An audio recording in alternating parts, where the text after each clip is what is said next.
Are you about to be in the middle of a divorce and you think it's going to be pretty heavily fought? My name is Carl Birkhead. I'm an attorney with Wirth Law Office. I've been doing family and criminal law in Tulsa for about 7 years now.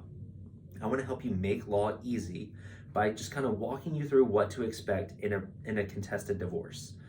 So a contested divorce is essentially any divorce that's not going to be resolved by agreement. I get a lot of cases where the parties will come in, say this is roughly what we want. We have an agreement about the major things at least. Those cases go relatively easy, but that's not always the case. Every now and then you get a case where it's just putting these two people in the same room is like lighting a cigarette next to a bucket of gas. It's a bad idea.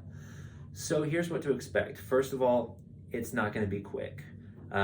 If you're dealing with a divorce with minor children, there's a 90-day waiting period required by law between the time that the case is filed and the time that the case can actually be ended with a decree of dissolution.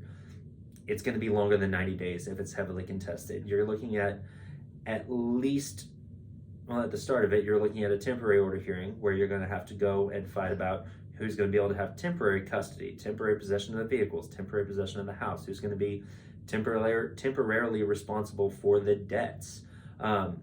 This hearing is necessary in these contested situations because given that you don't know how long the case is going to last, you need these orders in place so that way it can kind of govern your conduct, govern your behavior, govern the rights and responsibilities while the case is going on.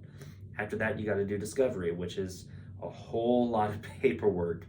It's a lot of fishing expeditions, digging, fact-finding, trying to build your case and discredit their case at the same time.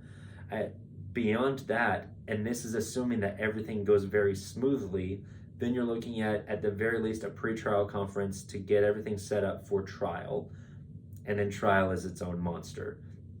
I've seen contested divorces last as little as a year or as much as 5 years plus, just depending on how much there is to fight about, because there's always something to fight about. Somebody doesn't follow the court's order correctly, well, then now you file a contempt citation against them.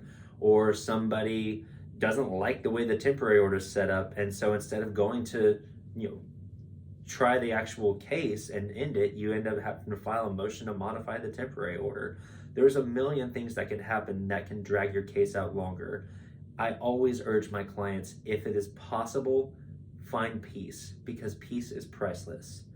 If you can't find peace though, sometimes you can't walk softly and you've got to use the big stick.